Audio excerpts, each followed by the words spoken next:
By far the most difficult crime to prosecute is sexual assault. 20,000 cases are reported every year in Illinois. They're often crimes without evidence, victims too terrified to even describe what happened. Hello, I'm Bill Curtis with another episode from the files of the Illinois State Police.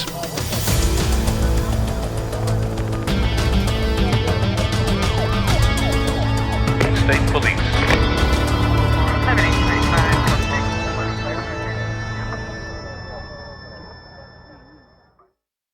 Picture a party with loud music. The dance floor is jammed, and there's more alcohol than water, lots more. A young man leads his girlfriend into a back room, and rustling through the cloud of drugs and booze, they soon have sex. What if later, when sober, one of them changes their mind? Who's to blame? For years, the defense attorney said it was a consensual crime. No one made them drink until they didn't know what was happening. The attorneys used it as a sexual act of consent while under the influence, but now, by Illinois law, it could be a felony of sexual assault. That has changed, and with it, the entire spectrum of how law enforcement is prosecuting sexual assault cases. It's the topic of today's discussion, led by the director of the Illinois State Police, Brendan Kelly. Easily the most difficult type of case, in my experience as director of the Illinois State Police, working with ISP for 6 years now, and then previously as a prosecutor, easily the most difficult kind of case in the broad spectrum of criminal offenses that exist is the crime of sexual assault. Being able to investigate that and respond to it appropriately, to deal with victims in a way that is commensurate with the trauma that they've experienced and how they might respond very differently than someone who maybe is the victim of a theft versus a victim of sexual assault. The huge demand that exists for forensics as a result of sort of the CSI effect, the public wanting to see that sophisticated DNA evidence that we see play out on television, sometimes in a very neat and sort of complete fashion, but it doesn't always work that way in the real world of forensics. All of those things, and especially the difficulty that law enforcement, prosecutors, and the court system can encounter when it comes to people's attitudes about the circumstances that often surround sexual assault. All those things make this an extremely difficult and sometimes emotional topic, an emotional crime to be able to investigate. And it requires a certain amount of finesse and sensitivity and awareness by everybody that's involved in it. But it is very, very challenging. So it's not surprising that over a decade ago, when a very thorough assessment across the state was done to see how many cases were being prosecuted, how many cases were being charged, what was going on with forensics related to those cases, that there were some real deficiencies. And so I had the privilege with the former Attorney General of serving as the co-chair of Illinois' Sexual Assault Task Force, along with some other advocates who were out there trying to be a voice for the victims of sexual assault. Many great changes came out of that, and we'll talk about that today, but we'll talk about the continuing challenge that there still is with the issue of sexual assault.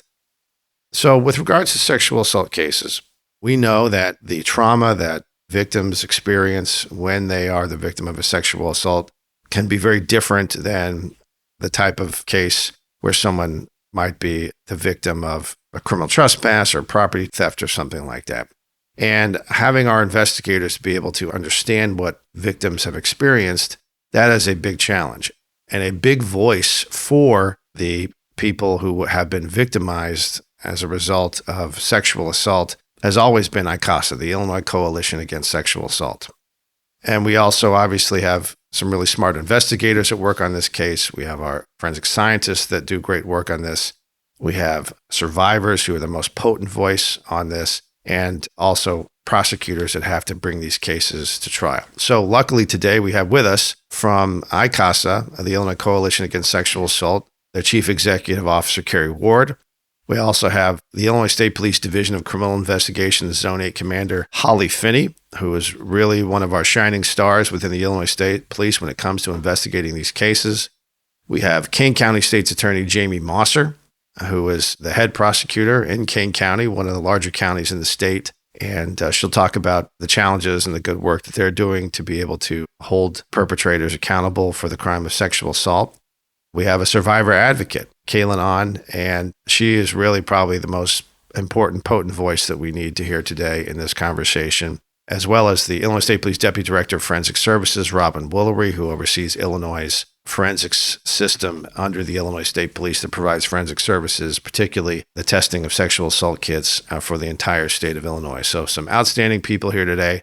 So we're going to talk about a difficult issue and why, when you engage in trying to make this system better and more responsive to survivors of sexual assault, that it is certainly fraught with peril. There are a lot of challenges. There are a lot of different competing perspectives, attitudes, tension reflected in society and how it plays out in the criminal justice system. And it is not an easy topic to delve into and to try to get better at. And that's why perhaps for so many years it was not done as well as it could be.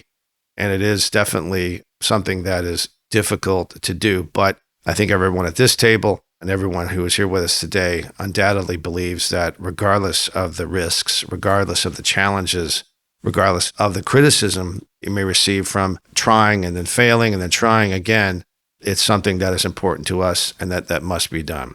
So with that, let me turn to the Chief Executive Officer of the Illinois Coalition Against Sexual Assault, Carrie Ward. Thank you, Director. It's a real privilege to be here today with all of you, so thank you for the opportunity to join you. Again, my name is Carrie Ward, and I'm here on behalf of the 31 sexual assault centers that make up the Illinois Coalition Against Sexual Assault.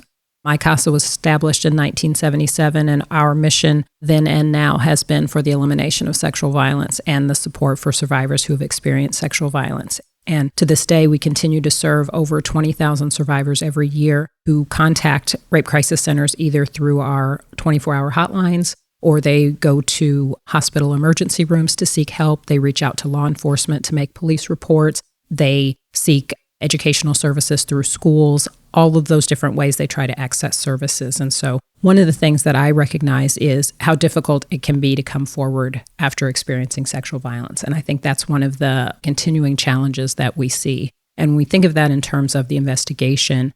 One of the things survivors continue to struggle with is, and whether that's in law enforcement or with friends, family, or whomever, is being believed.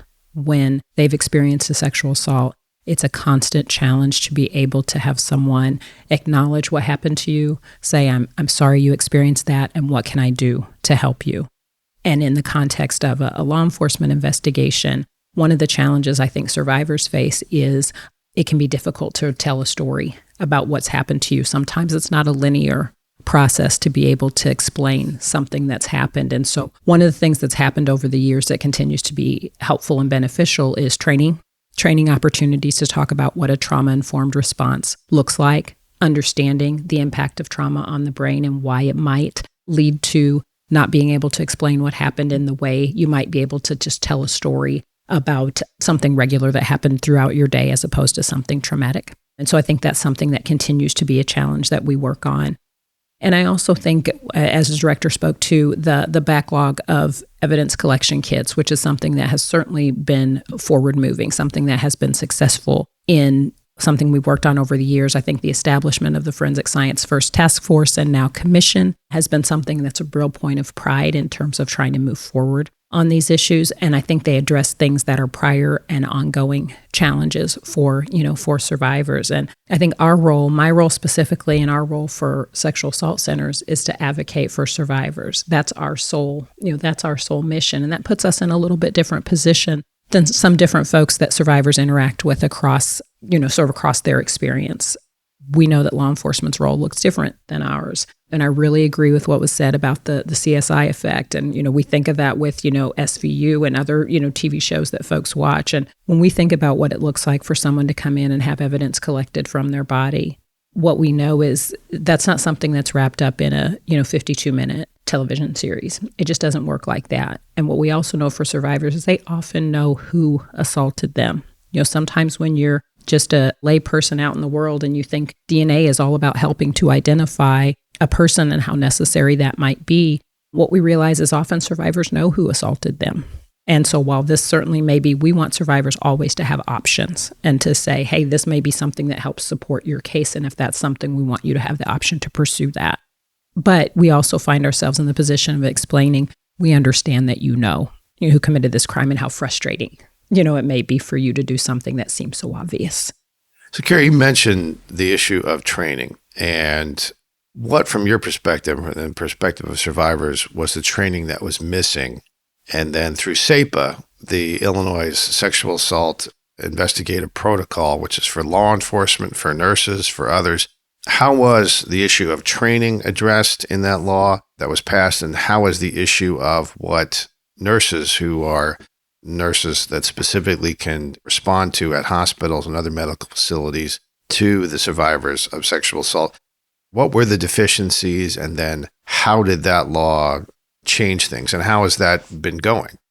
Sure. Well, one of the things I can say addressed and related to the deficiencies is absence of information on what trauma-informed training looks like and limited information on that, as well as why that's important. And I think that being able to establish a baseline of why we need X amount of hours on training on this subject and why that can make your job for law enforcement even easier, why it ties in together and why it's important for law enforcement to have this kind of information and understand why, from an advocacy perspective for the kind of work that we do, it's important to advocate for folks having that information. So going from not requiring information on trauma-informed services to including required amount of information in that was a huge step, and I think the other component of that is trying to create a buy-in, as well, for not just saying this is something we have to do, but there's really an added benefit to both sides for that, not only for the survivors who may experience a more positive, sort of relationships with their advocates, with hospital personnel, and with law enforcement in that,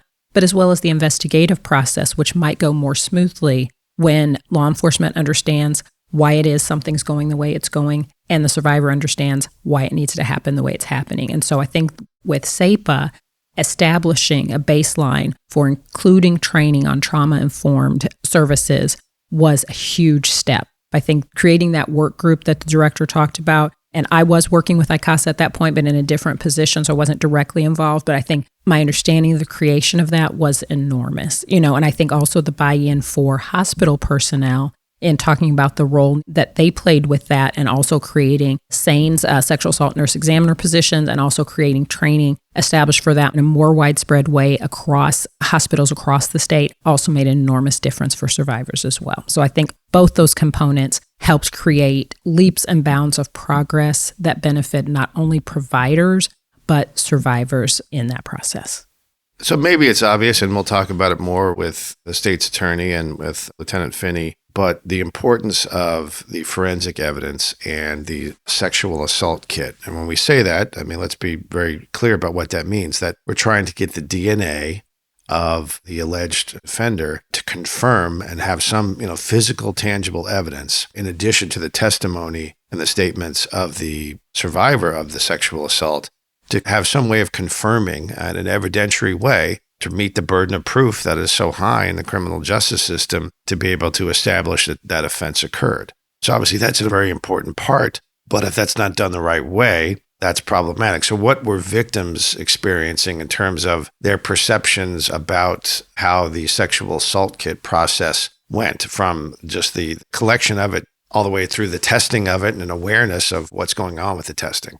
Yes, there were a number of things that were happening related to the kit, and I think this also goes into some of the conversation we've had related to the backlog about who was performing the kit, if survivors understood how much of the kit had to be, collected, what was the chain of evidence in terms of what was happening once information was collected, who was taking care of it. And one of the things survivors really struggled with was what was the status of where the evidence was in the process. So when they consented to having evidence collected at the hospital, then when someone came to pick it up, then where did it go after that? Then when was the information tested? And I think one of the really significant things that's happened in recent years was the establishment of the K number, the sexual assault evidence tracking system, that allowed us to see where in the process the kit is, and that the survivor would have this unique ID number where they could access it and they could have their advocate help them access that too. And I think that was something that was substantial as well, because what we would as advocates hear from survivors is questions like, one,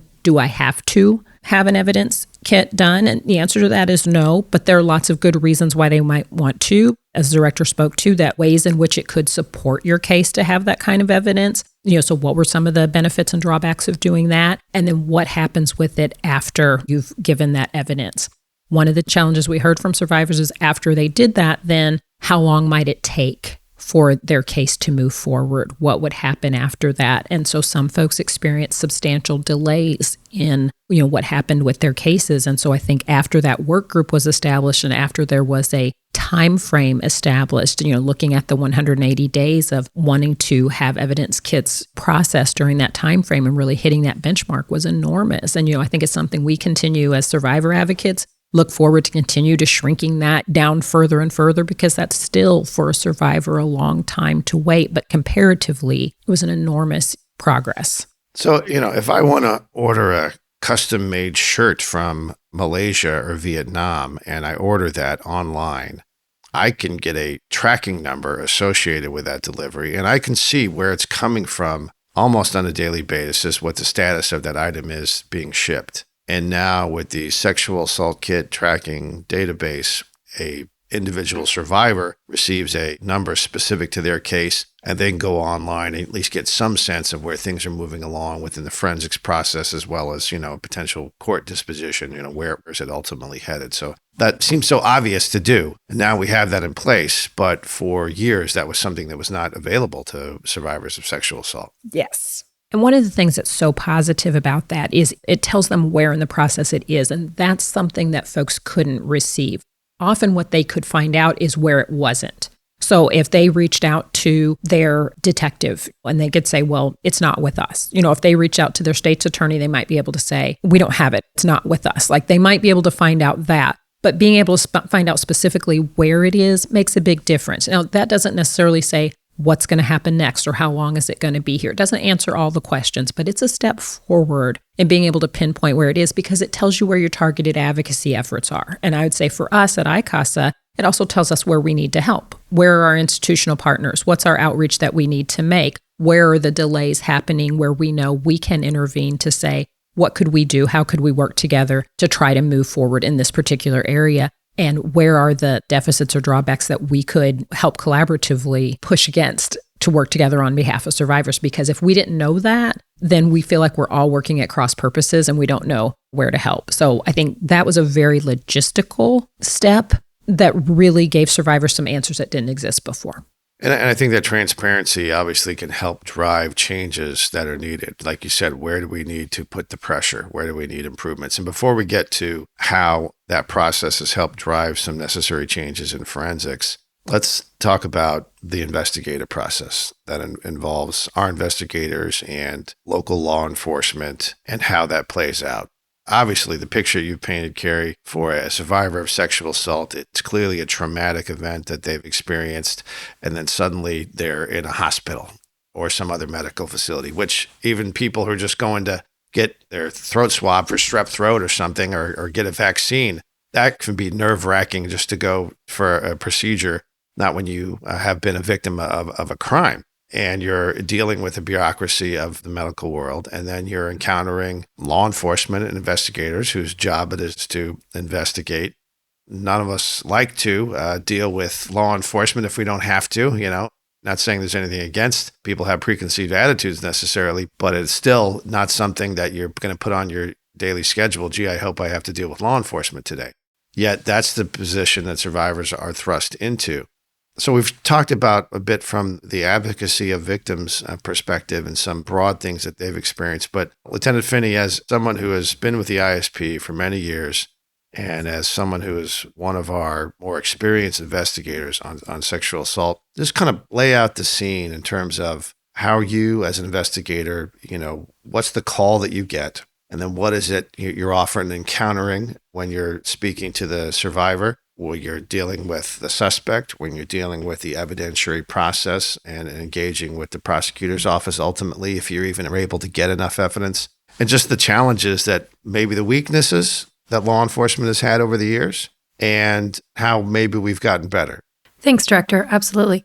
So I've been in investigations for the majority of my career, and I would have to agree that sex assaults is probably one of the toughest investigations that we have to deal with on a daily basis. And unfortunately, the amount of sex assaults reported are minimal compared to the amount of sex assaults that are actually happening out there. There are many unreported sex assaults for a multitude of reasons. And a lot of that is in your house, Carrie, that has to do with how the victims feel, how they feel whenever they're approached by law enforcement and that initial disclosure that comes. So whenever we get involved in a lot of sex cases, they can come to us in a multitude of different ways. A lot of the ones that I've had a history with dealing with involve juveniles, and those typically come through DCFS.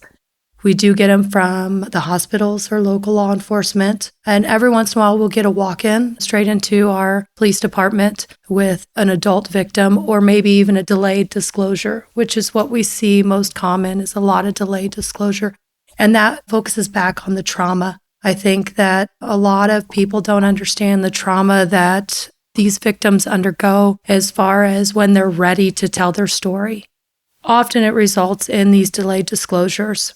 So when we receive these as law enforcement, majority of the time with delayed disclosures, there's little to no evidence because the crime is past. We don't have the evidence to submit. That makes it very difficult on our standpoint to get prosecutorial aspect later on down the road. Just so I'm clear, so why, in your experience, do we see survivors delay? And how does that affect the evidence? I think sometimes, obviously, the DNA is just not there anymore. If DNA is a critical part of the evidence, injuries heal. There may be other digital evidence, such as text messages or video or something that maybe could help corroborate a story in terms of time and location. Those things might not be saved. They may be deleted or lost over time. So how does the trauma, in some ways, are at the root causes of the delay? A lot of reason for the delay could be a multitude of factors. Some is because maybe their suspect or the perpetrator convinces them that they're going to get in trouble if they tell somebody, that no one's going to believe them if they tell somebody, that it was their fault that this occurred because of what they wore, because they were under the influence of something, or maybe even because of their history with just law enforcement in general.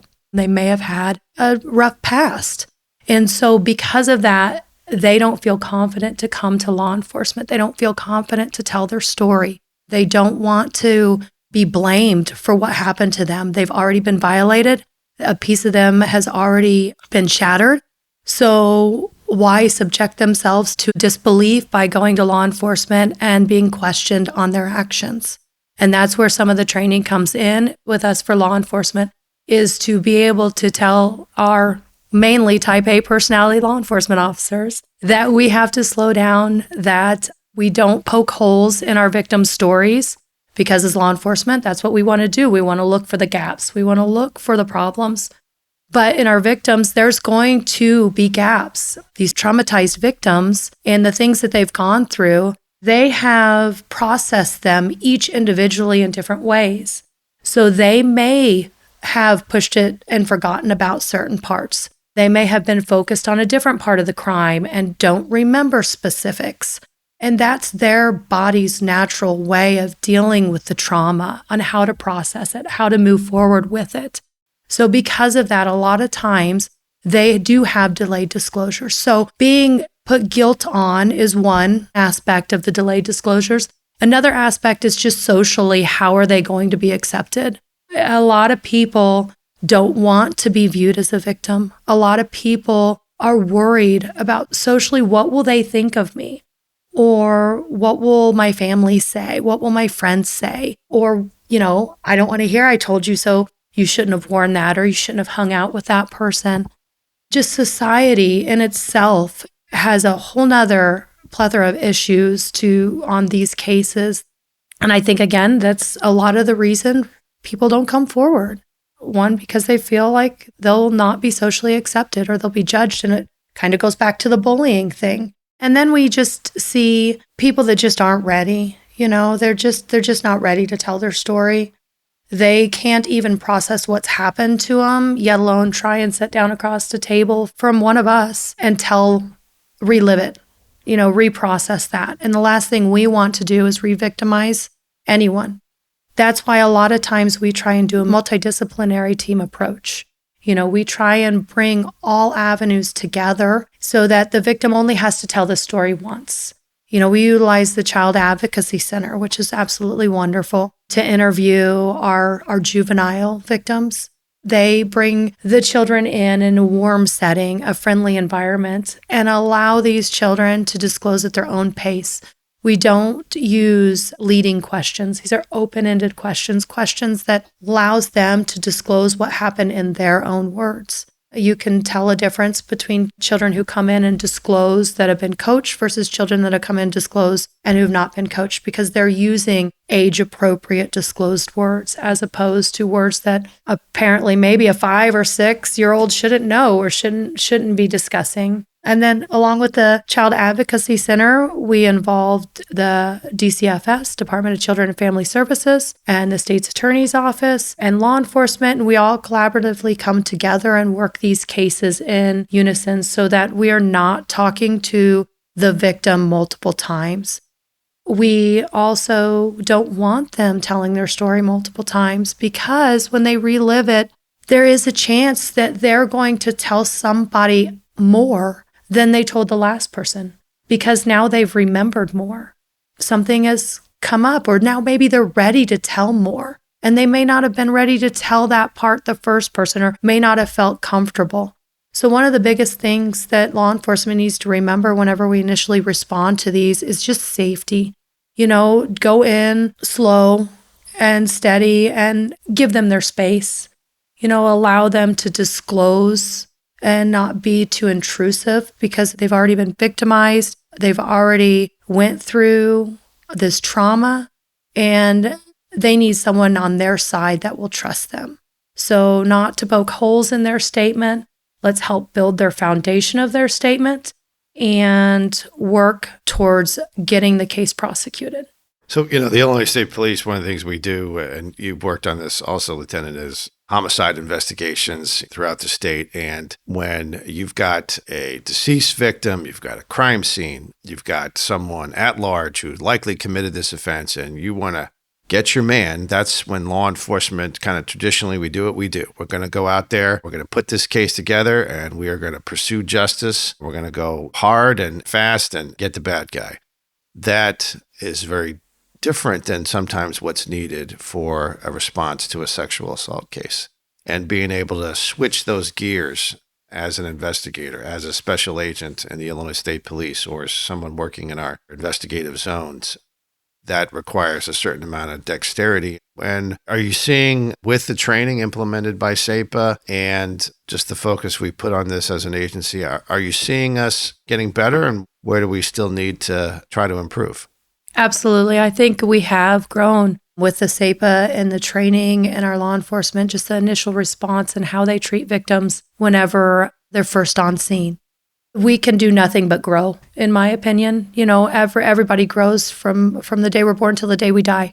There's nothing that is above us to keep learning and keep pushing forward. The areas that we do need to continue and focus is just remember to slow down and help our local partners as well.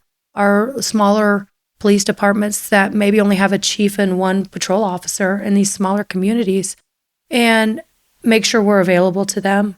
If they need us, be available, talk it through with them, help educate them. We work a lot of side by side with our local partners in our area.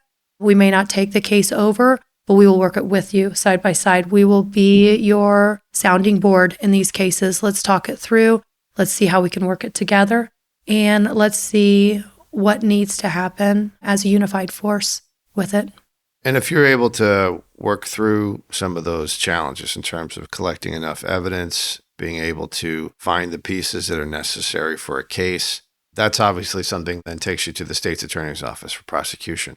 I will say that sometimes even when you're not to the point where you can get it to prosecution, just the things that you've talked about in terms of responding to the survivor of sexual assault in the right way, it may be hard to get a prosecution, but at least they've been treated the appropriate way and not re-traumatized by having come forward. It may be difficult to get a charge, but at least you've helped to some extent by being responsive, perhaps getting them services that they needed that they didn't already have. So there's different measures of success in the investigative process, and it's not always about prosecution. It's about sort of just giving a damn about what the victim is going through.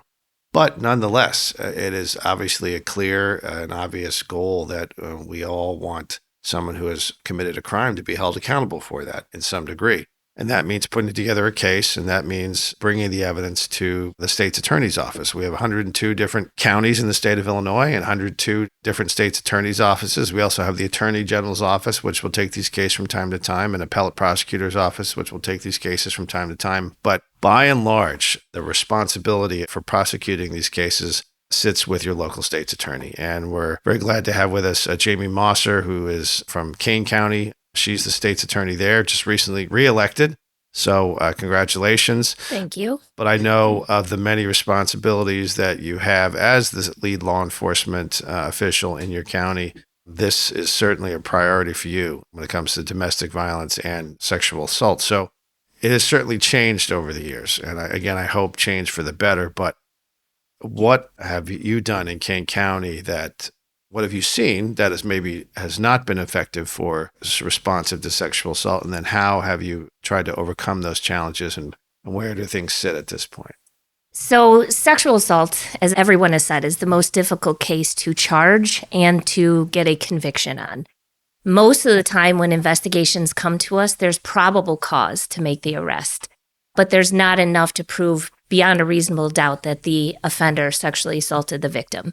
And that's for a variety of issues. And so what we've tried to do looking at that is we work a lot more with our law enforcement through the investigation. So as the investigation is going, they have attorneys in my office who are in a priority unit who have specialized training in this to be able to work with them. What other evidence could we possibly get? Is there anything else that would show us or be able to allow us to charge this case? So that's the first thing that we've done is we've made ourselves more available as prosecutors during the investigation.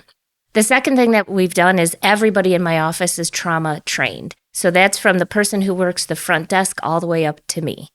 Because anybody who comes into our office has to be treated in the most appropriate way so that they continue to work with the prosecution office. All of my advocates are going to go through the 60-hour training so that they're trained on domestic violence and sexual assault issues. The prosecutors are trauma trained so that we know how to communicate with the victims to help victims become survivors. The other thing that we really do is when we get a case that is charged, we have to figure out how to convince a judge or a jury that this is something that happened.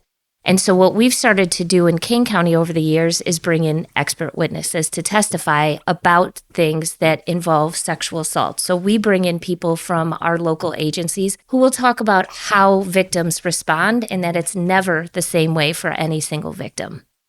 And that's an important thing because most of the time our judges or juries are wondering why didn't they fight back? Why didn't they respond immediately? I was asked to bring in an example of a case that we prosecuted. And this is a number of years back. It was a girl, they had just graduated from high school. They were all over at somebody's house. Everyone was sleeping in tents. There was alcohol involved. At some point, the older brother of her friend got into her tent and sexually assaulted her. Now, they're in a tent. Obviously, those are very thin walls. You could scream out, you could fight, but that's not what her body told her to do. She froze. And so we bring in experts to tell juries that it's not just fight or flight. There's that freeze aspect, that surviving, and that's exactly what happened. We didn't have experts then, and unfortunately, that was part of the reason why the jury ended up saying not guilty on the case, because they didn't understand why she didn't react in the way that they thought they would react. She also had a delay in reporting, so even when he was finished and left, she just sat in her tent until people started to wake up. She had her phone by her and didn't call anyone, and this, again, are all the issues that the jury is having. We also bring in experts to talk about what you actually see on a victim's body. And as was said earlier, most of the time, these are crimes where they know the offender.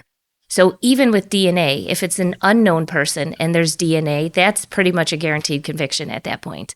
But if it's a known person, then there's DNA. Most of the time, the offender says, we did have sex, but it was consensual. And so we need something else to describe that. And so we bring in medical experts to say that they may not have bruising because this is how it happens, or if the person didn't fight. Because we have to get all of these preconceived notions out of the judge's head and out of the jury's head as to what happened. We also, frankly, bring in people who talk about the extent of what a sex assault kit is, the hours that the victims have to go through, how much they're standing there, almost the loss of dignity just to get this evidence. And why would anybody do that except the fact that they were a victim and they wanted to prove this? So that trauma-based approach, and also bringing in these experts to kind of disprove the misinformation that's out there, is really what we've been trying to do in Kane County and in other counties to guarantee or to get these convictions the way that we should. For those of us that are not experts in this, there's probable cause, which legally is a pretty low burden. But when you go into a courtroom and it is up to the, as they say, the trier of fact, which is the jury, which is 12 people and a couple alternates off the street that have all kinds of different perspectives, all kinds of different life experiences, different attitudes, they have to agree unanimously that it is a verdict of guilty. It's not, majority, which is how we decide most things in this country. It's by majority, it is unanimously. So you have that legal burden, and then you have the procedural burden of the jury actually having to reach a unanimous verdict. Those are difficult things. Are you seeing, with the approach of trying to educate judges and trying to educate jurors, that's having any impact? Are you seeing any success with that? We are. It's much more positive when you bring in an expert who, by the way, isn't allowed to know anything about our case. This expert is merely testifying that across the field, what they have seen is that there's delayed reporting sometimes because of these issues. There's a lack of marks or bruising because of these reasons. Because they can't opine on the credibility of the victim, because that's just not allowed in Illinois under our case law.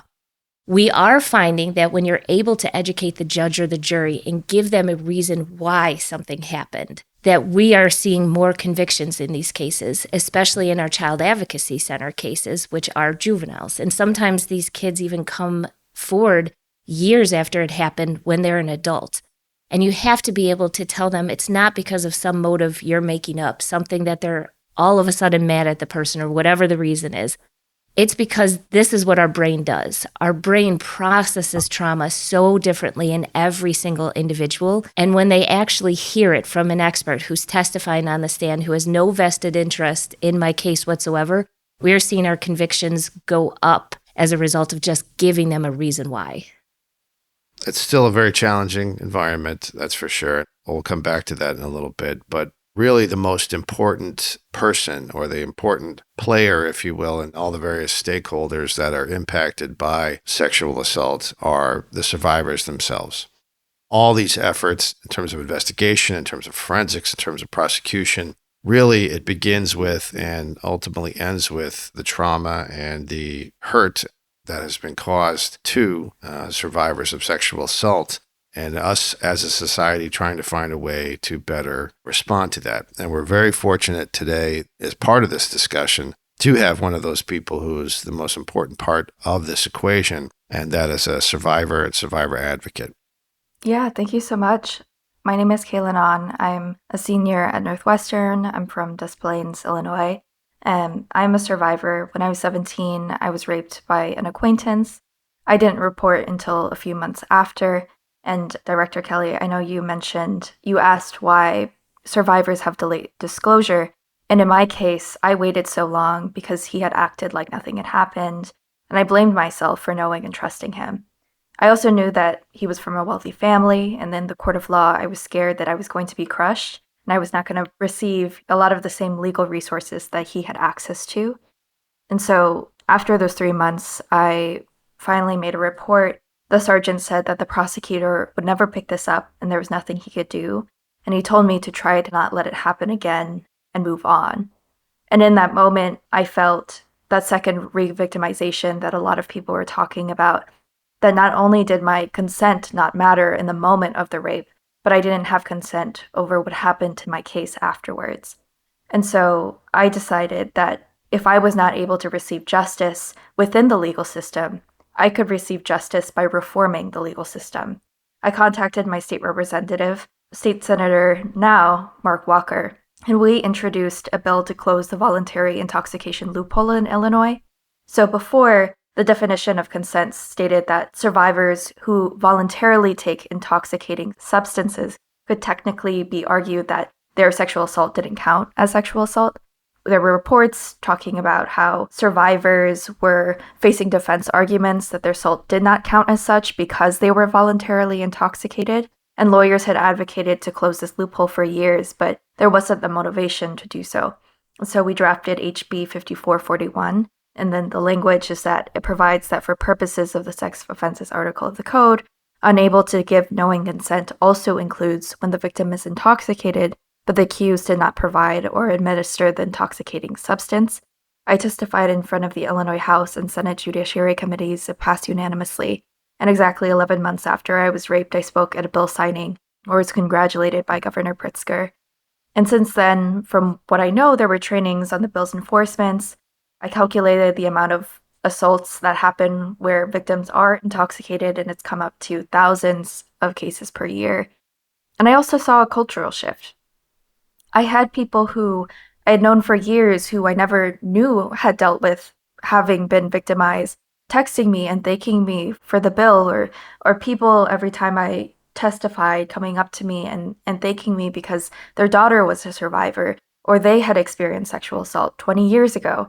And I also came to this notion that kind of mitigating victim blaming in the court of law, that whether you were voluntarily intoxicated, no matter if that person gave you that substance and you were drugged, it doesn't matter that your sexual assault still counted as sexual assault.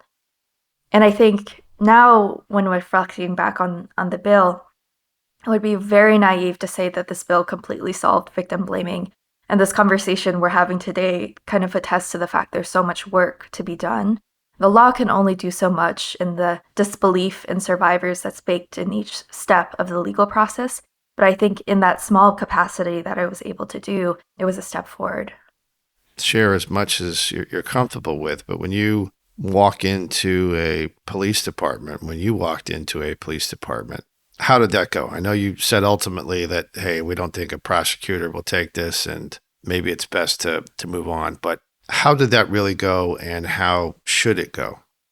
I had been at Northwestern for maybe 1 or 2 months. I was victimized in Skokie, and so I walked 30 minutes to the Evanston Police Department. They didn't even let me in the door. They made me buzz in and they said, "What do you need?" And I said, "I need to report a sexual assault."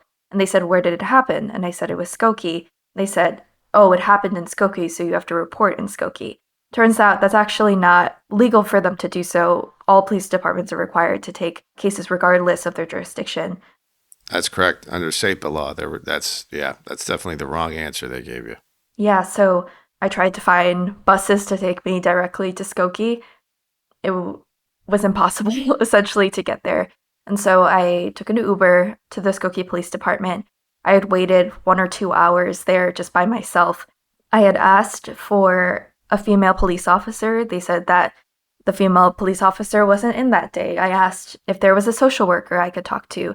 They said the social worker won't be back for another 5 hours or something like that. And finally, it was this officer that came in. He took me to a room, and I had felt that in a lot of ways, the questions were trying to poke at my story, and that there was almost this preconception that I was this, drunk college student and this is kind of just what happened for young women. It felt like they viewed it as a superfluous case. And then later I decided I wanted to press charges. I called them. They didn't pick up. They called me back, and they said that they weren't going to move forward. And that's when he had said that statement to me.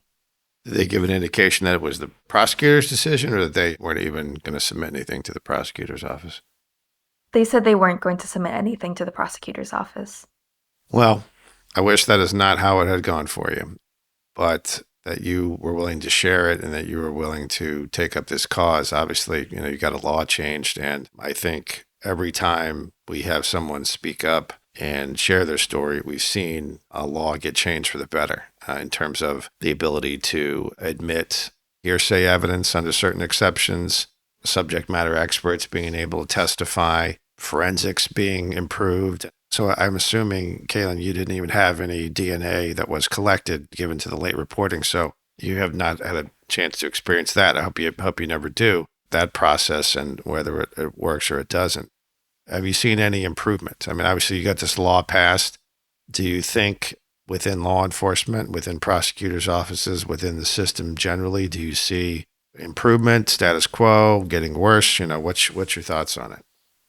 It feels like a non-answer, but I think it's very varied. I meet people in law enforcement who are very thankful for the kind of work that survivors are doing every single day. I also meet some people who, still hold on a lot of the preconceptions of what rape actually looks like. When I was testifying and I started to be public with my story, I had articles written about how Illinois was making drunk sex illegal and kind of manipulating the narrative. I do think that in the arc of how law enforcement, how, every step of the legal process is kind of moving towards is for survivors, is supporting survivors in a trauma-informed way. But I don't think that arc is perfect necessarily. Yeah, it definitely isn't. I don't feel that we're there, but I also feel like just in the time I've been in this world that it's vastly different than what it was before. Well short of where we need to be, but just thinking 20 years ago about did we even treat these cases distinctly in any way? Not really, no. I mean, they were just lumped in with every other case and was not thought of in this way in terms of trauma, or was there even a good understanding about the psychology of the impact of the experience and how you need to approach these cases differently. But definitely, we know that in our society that there is a strong desire for justice, but I think we're also a society that wants to see receipts, if you will. We like proof, we like evidence. And we're sort of trained to do that as a result of all the TV shows that show from start to finish how neat and simple it is to lock a bad guy up when it's nowhere near that. But that does create an expectation. It does sort of change the way jurors, 12 people off the street, might perceive something, or even people who are in the profession of law enforcement or prosecution, how it perceives something. But the ability to be able to process those sexual assault kits in a timely way is definitely very important. And one of the things that came out of the sexual assault working group, as well as legislation that advocates fought for over the years, was a mandatory turnaround time for sexual assault kits to be processed within 180 days.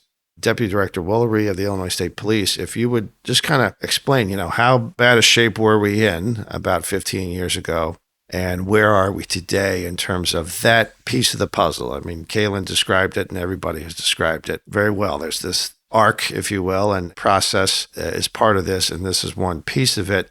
And every inch in that can ultimately make a difference in how we are responding to survivors of sexual assault. So in terms of the forensic laboratory process, what has changed?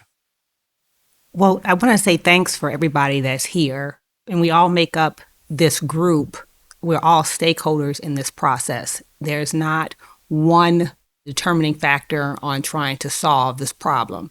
It's a problem at every level. It starts with the survivor, the investigator, all of our advocate groups. The laboratory plays a large part, police departments. One of the things we saw years ago was a number of the sexual assault kits remaining in police departments.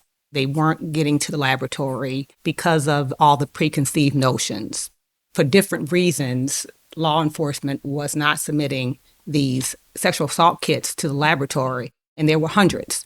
One of the things Illinois did, which shout out to Illinois, was we were the first state to mandate that the sexual assault kits all had to be submitted to the laboratory. And we were able to decrease the number of sexual assault kits at police departments, get them all to the laboratory. And I'm sure it was because of advocate groups mandating and pushing legislators to look at these sexual assault kits and make them important so we could understand the importance of once an advocate went through that process of having to get sexual assault evidence collected, going through that whole process, not having those kits sit on a shelf in a police department without getting analyzed. So we got them all to the laboratory. We decreased that backlog, but that didn't decrease our turnaround time. And in the laboratory, we started to see the turnaround time increasing. We were mandated by law to get the turnaround time on these sexual assault kits under 180 days. And it took us years. You know, just because you have a mandate doesn't mean that it actually occurs. So it was a number of years, and in May of 2022, we finally hit that mark. It was years of trying and pushing the needle to get all those kits completed in that turnaround time. And we've managed to keep that turnaround time under 6 months. Last year, at the end of last year, we managed to get 82% of our sexual assault cases turned around within 150 days. But to tell a survivor that you have to wait 4 to 6 months to get your sexual assault evidence processed is ridiculous. No one wants to hear that. Our goal really should be a 30-day turnaround time to get that evidence to the courts. And the courts have a hard enough time prosecuting these cases, but we have to do our part in the laboratory to be able to help give as much evidence as possible to the courts to try to make their job easier. We've worked really hard to try to decrease our sexual assault backlog and the turnaround time. We're striving to get to right now a 90-day, but essentially we need to get to a 30-day turnaround time with under a 30-day turnaround time. Well, it's obviously a big difference from where it was, to get under 180 days, and now they're all processed under 150 days, and the technology and the additional forensic scientists, and I know we're building another lab here in this state, which all has a cumulative impact. And that's obviously something, at the very least, what it does is tell to a survivor of sexual assault that this is important. We're investing resources in this. We are investing millions of dollars in trying to make a difference on this aspect of the process when it comes to sexual assault. And it may not be entirely satisfactory in any way, but it certainly at least indicates to survivors of sexual assault that as a society, this is a priority for the government of the state of Illinois. And that's not nothing. It's not everything, but it certainly is something. We're putting millions into reducing the DNA backlog. We're training law enforcement better. There's been substantive important changes to the law. Statute of limitations have been changed. Rules in terms of hearsay, the fact that just because you chose to use alcohol does not mean somehow that you've given consent, and the implications of all that. Are we seeing better outcomes, or even properly measuring out better outcomes in terms of justice, in terms of the prosecution of these cases and being better at responding to survivors? So I'll start with the state's attorney, because often the battle ends in a courtroom one way or the other. I do think that statistically we're showing that we're actually charging more cases from what we did 20 years ago. And then we're also seeing more convictions because we are much more aware of what we need. I am concerned about a shift in our law that we recently had. A Supreme Court decision case actually came down that allowed a defendant accused of a sexual assault case, a specific intent crime, to say, I was too drunk or high, I didn't know what I was doing. So we actually last year proposed legislation that would put it back to the law that we had on the books for 20 years. And so that's one of the things I wanted to mention as a part of this, because we're going to see in these sexual assault cases, defendants say, I didn't know it was her. I thought it was maybe my wife or girlfriend, or I didn't realize she said no because I was so drunk or high. Defendants now can use voluntary intoxication for this. So we're going to work to push that to get the law back to what it was before. But that's the biggest concern that I have going forward in these sex assault cases, that somehow that shift in our law is going to actually prevent us from holding these individuals accountable. And that's a ridiculous legal outcome, because that's like saying I can drive drunk because I didn't realize I was driving because I was so drunk. I mean, that's just absurd. Carrie? It's interesting, and I just want to piggyback something that Kaylyn said, because I think, it's so difficult to say where we've seen progress and where we haven't. There are examples where we can feel like, yes, we're definitely moving the needle in a positive way. And there are other areas where I will tell you I continue to feel like we're rolling that boulder uphill and, it's not going as far as we would like for it to go. I think we make significant changes in the law regarding the statute of limitations. We were really proud in 2019 to remove statute of limitations for 3 forcible felonies related to sexual assault reporting. That was significant. I think changes related to SEPA and to CECITA, and, those changes continue to really be positive. One of the challenges I continue to see, though, is when we talk about things like training, implementation is a different step than training. I think training is often an answer we have to things that really could bring about improvement, but buy-in and implementation is a whole other thing. And so I think we have to continue to work at that in all of our, sort of in all of our efforts to make sure that we aren't just making available information, but that it's expected, it's required, it's demanded that be implemented, because without that, it's just knowledge you have in your head, but you're not actually using it to benefit survivors. So that's what I would like to continue to see more of, and I think that will continue to help move us forward. I think we have seen improvement, especially from my tenure and the people I used to work with in investigations who have since retired, and compared to the investigators that are working today, their empathy towards our survivors. And I also contribute a lot to technology as well. I know that we speak a lot about forensic evidence as far as DNA's aspect, but today with technology, phones, and the evidence that we can get corroborating stories of an individual at a location when they say they weren't at that location, just based on technology or text messages and social media and conversations that they've had, has jumped and has brought in our investigative leaps and bounds compared to where it used to be. And I think that has helped these outcomes in a positive way as well. So, Robin, you mentioned the continued progress on sexual assaults and your goals in terms of bringing it down. What about digital evidence and that aspect of forensics within the Forensic Services Division? We are increasing our digital footprint every day. So it makes sense to utilize digital forensics to be able to help solve a number of these crimes. One of the units that the Division of Forensic Services recently obtained from the Illinois State Police was our digital crimes unit, which made sense for it to be in the forensic laboratory system. But we are increasing the number of analysts because every day the number of cases, digital cases that we get in, it's exploding. So before we have this huge backlog, we have a number of positions open, and we're training new analysts to work in the digital crimes field, because that too will be useful in our toolkit. And a lot of times we forget in the laboratory that there's other disciplines besides just the DNA section that's useful in our sexual assault investigations. So while we do a lot of talking about DNA, there's also the other disciplines that are useful for helping to solve these crimes, and the digital crimes unit is one of them. In terms of prosecution, I think one of the big challenges that's still out there, even if you're having better success, I still think there is a great deal of pressure on prosecutors, I think as a result of TV and social media and other things, to always get that conviction and not be willing to take a risk on a case that might wind up as a not guilty, but it was worth fighting for the victim and giving it a try.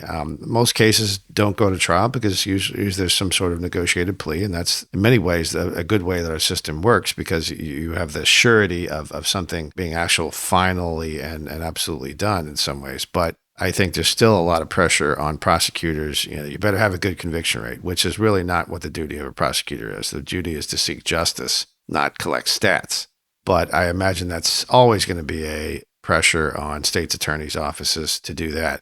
There's always going to be pushback from law enforcement and various lobbies about more training. We already have to do so much training on this issue or that issue. It's another unfunded mandate. You're telling us to do these hours that we have to add to our curriculum, but we're already doing, something on animal safety. And over here, we're doing, how do we make sure we're responsive to people who are disabled or, now we have to do special training on fentanyl, rack up all the different training mandates hours. That's going to be a constant battle that you hear from many law enforcement, particularly local.